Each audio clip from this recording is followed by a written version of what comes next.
Sejam muito bem-vindos à reflexão para este 28º domingo do tempo comum. Tendo um evangelho muito significativo, né, que é o do jovem rico, muito provavelmente haverão algumas reflexões muito boas por aí. Então, vamos prestar atenção em um outro versículo que com certeza vai ficar ofuscado pela grandeza, e a popularidade do evangelho do jovem rico, que está na segunda leitura, na carta aos Hebreus. São apenas dois versículos a segunda leitura, e eu acho que dá para a gente juntar aqui e fazer um comentário como se fosse um versículo só, né? Englobar tudo.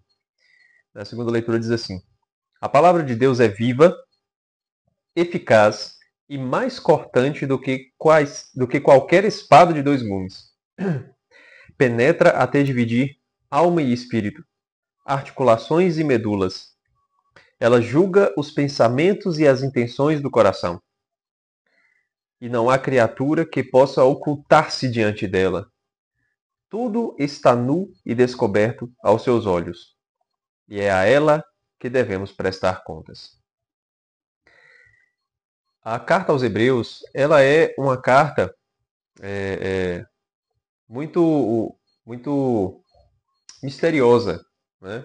A começar pelo seu autor. Não sabemos quem é o autor da carta aos Hebreus. Alguns historiadores acreditam que foi São Paulo, mas não temos certeza. Não dá para saber ainda quem é, né, o autor da carta aos Hebreus. E ela é uma carta, né, direcionada ao povo hebreu, que ela consegue unir o conteúdo do Antigo Testamento com a vinda de Cristo. Está o tempo todo, né, fazendo esses paralelos para mostrar para o povo hebreu que o Messias que eles tanto esperam já veio, é Jesus Cristo.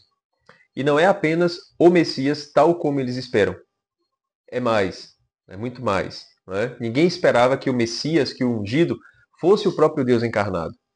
E aí, o autor da carta aos Hebreus, né, tenta mostrar isso aqui.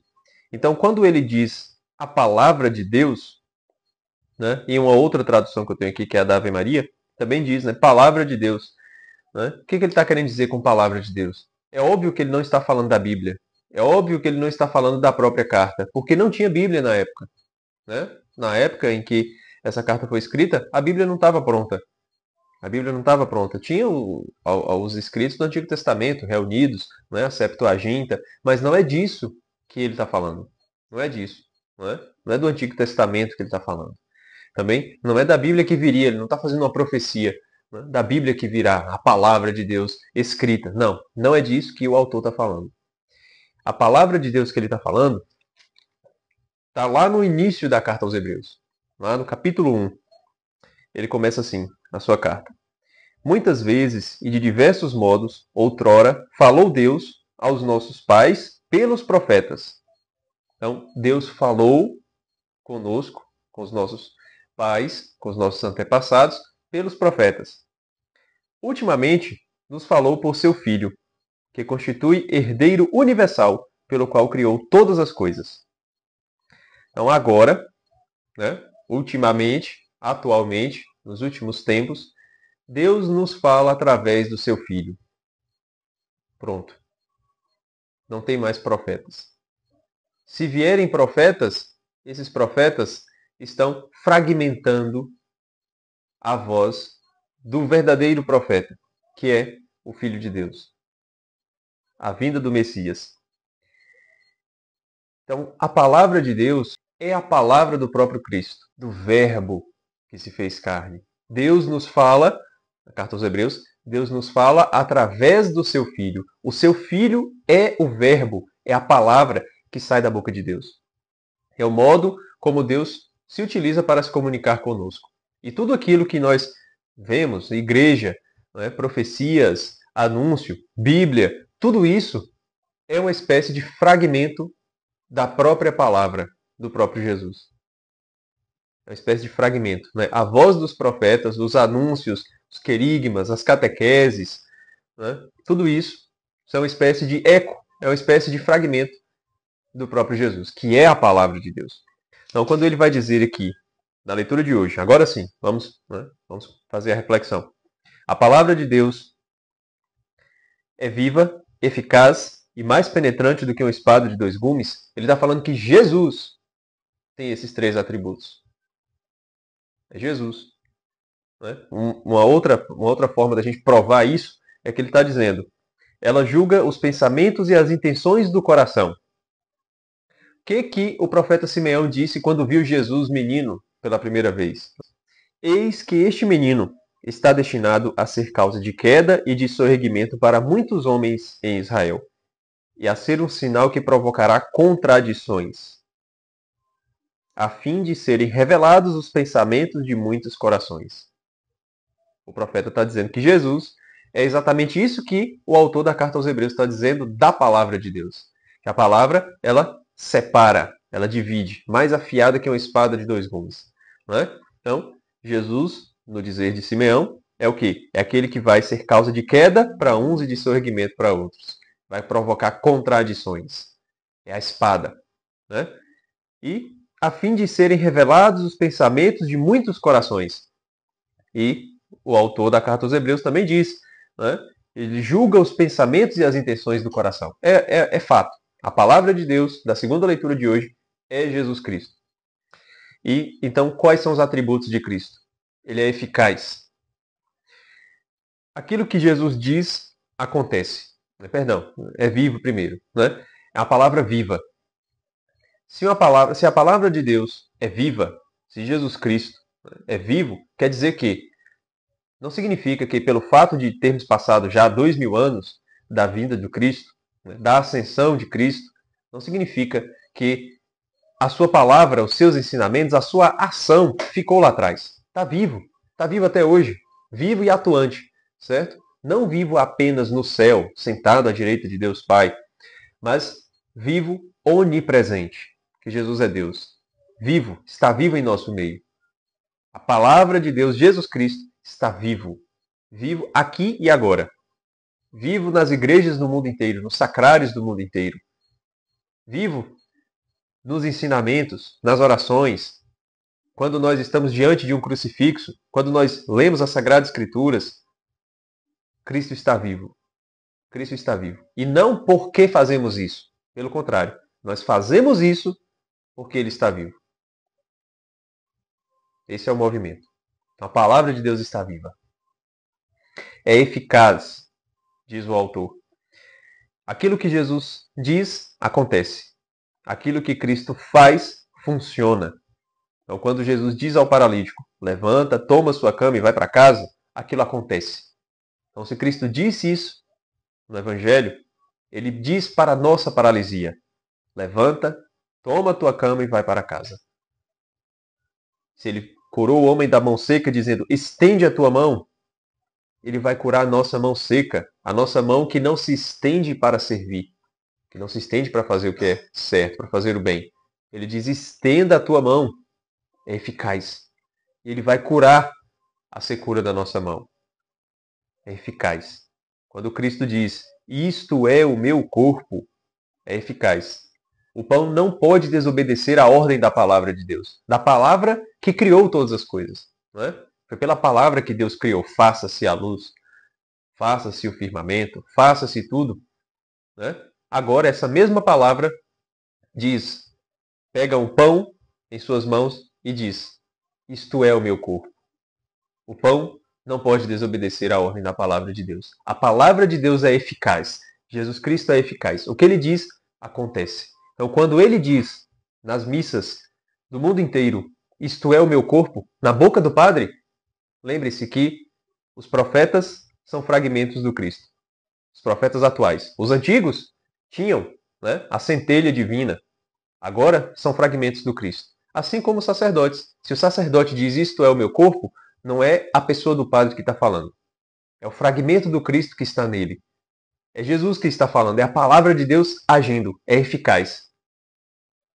Então, na hora que nós estivermos na missa e o Padre dizer isto é o meu corpo, a palavra eficaz de Deus está agindo. E o pão não pode desobedecer. É o corpo de Cristo que está lá, diante de nós.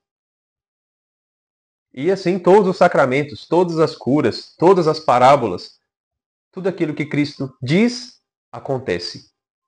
Tudo aquilo que ele faz funciona. E ele não fez apenas 2000 anos atrás. Ele fez para que acontecesse conosco também. A cura da paralisia, a cura da mão seca, a cura da cegueira. Tudo isso que ele fez 2000 anos atrás, ele continua fazendo. Continua fazendo. E é mais cortante do que qualquer espada de 2 gumes. Essa lâmina afiada que é a palavra de Deus é aquela que corta a alma e o espírito, que corta o mais profundo do nosso ser, separa as articulações da medula. Veja como o autor está falando de uma coisa profunda. É uma lâmina, né, que tem 2 gumes. Corta alma e espírito, está falando do interior, mas do lado espiritual. E corta o interior, que é o lado físico, articulações e medula. Os 2 gumes dessa espada. Né? Tem o lado espiritual e o lado material. Então, o Cristo, ele atinge o mais profundo do nosso ser. O mais profundo do nosso ser.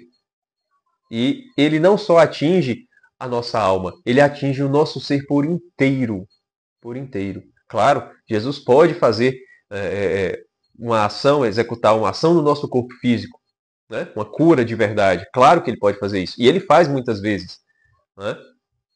Só que a espada de 2 gumes, aqui, é a palavra que penetra o nosso ser na hora que a gente vai comungar. A Eucaristia é essa espada de 2 gumes. Porque na hora que a gente comunga, a Eucaristia vai para as nossas entranhas físicas, material. Ele entra em nós. E ao mesmo tempo, ele penetra o mais profundo da nossa alma. Tem os 2 gumes. A palavra de Deus é mais afiada do que qualquer espada de 2 gumes. Ela corta, ela penetra e ela invade as nossas intenções. Ele conhece as nossas intenções. E isso não deve ser um susto para a gente, né? Um assombro, um medo. Meu Deus, Jesus conhece a nossa intenção. Né? E agora? Não, pelo contrário, deve ser causa de alegria. Porque, poxa, Jesus conhece as nossas intenções. Se ele conhece as nossas intenções, ele faz aquilo que ninguém, absolutamente ninguém no mundo inteiro é capaz de fazer. Porque todos nós conhecemos apenas os atos das pessoas. Quando alguém faz uma coisa, a gente conhece aquilo que ela faz. Né? A gente é capaz de julgar as ações das pessoas, mas a gente não é capaz de julgar as intenções. A gente não sabe qual foi o erro que a pessoa cometeu, plenamente consciente, parcialmente consciente ou nada consciente. A gente não tem como julgar. Né? A pessoa diz, eu não sabia. Não dá para a gente julgar, né, se aquela palavra que ela está dizendo é verdadeira ou não. Né? E se a gente não consegue, não nos cabe. Né? Se a gente não conhece as intenções das pessoas, não nos cabe julgar as intenções das pessoas. Né? Eu só posso julgar aquilo que eu conheço. Se eu conheço as ações, eu posso julgar uma ação. Não significa que eu vou ficar julgando as ações de todo mundo por aí. Né? Pelo amor de Deus. Se eu não conheço a intenção, né, o julgamento da ação fica extremamente limitado a coisas muito corriqueiras. Tá? Então, Cristo conhece as intenções. E se ele conhece as intenções, ele sabe, no mais profundo do nosso ser, o momento em que nós realizamos algo com uma intenção boa, com uma intenção ruim, com uma intenção neutra. Ele conhece os nossos pecados. Ele conhece a nossa luta. Ele conhece os nossos acertos. E isso deve ser uma causa de profunda alegria. Porque quando a gente erra, ele não quer nos condenar. Ele quer que a gente se arrependa. Então, com o coração contrito, Jesus sabe da intenção. Não adianta esconder. Né? Ele sabe, ele penetra o mais profundo do nosso ser. E ele sabe da nossa intenção. Foi errado? Confessa. Confessa. Né? Fiz isso mesmo, Senhor. Me perdoa. Ele vai perdoar. Se você estava lutando, ele sabe. Confessa. Jesus, o Senhor sabe, eu estava lutando. Não dei conta. Não consegui. Não aguentei. Ele vai ajudar. Você acertou? Dê graças a Deus, porque foi Ele que acertou em você. Fala, Senhor, obrigado. Obrigado porque eu acertei dessa vez. Foi o Senhor que me ajudou. Obrigado. Amanhã, a Deus pertence. Não sei se eu vou vencer novamente. Né? Hoje, graças a Deus. Amanhã, Deus me ajude. Né? Essa deve ser a nossa vida cristã. Né? Essa deve ser a nossa preocupação, de rasgar o coração diante de Deus, porque Ele já conhece tudo. De que adianta esconder? Né? De que adianta Adão se esconder de trás do arbusto depois de ter comido do fruto, se Deus já sabia de tudo aquilo? Né? Aquilo só faz com que o próprio Adão se afaste de Deus, ou se reaproxime de Deus. Mas não vai fazer com que Deus se afaste ou se aproxime das pessoas. Né? Deus já conhece. Deus já habita o mais profundo do nosso ser. Né? Porque Deus nos sustenta. Se eu fui criado por Deus, Deus pensa em mim o tempo todo. Deus pensa em mim o tempo todo. Se eu fui batizado, se você recebeu o batismo, você tem uma presença de Deus ainda mais forte do que apenas de uma criatura. Se você recebe a comunhão, no momento em que você recebe a comunhão, você tem uma presença de Deus ainda maior. Então agradeça. Né? A reflexão deste domingo é essa. Né? Agradeça a Deus. Reconheça essa eficácia, essa vida e essa lâmina afiada que conhece o mais profundo do nosso ser. E agradeça a Deus, louve a Deus. Fique feliz por isso. Porque se Deus nos conhece, Ele não quer nos condenar. Ele quer nos ajudar o tempo todo. Certo? Então, era isso que eu tinha que refletir aqui com vocês. Agradeço por você ter assistido esse vídeo até aqui. Não deixe aí de deixar o seu like, de compartilhar para os seus amigos, se inscrever também no canal, tá? Para que esse vídeo chegue até mais pessoas, tá certo? Um abraço e até o próximo vídeo.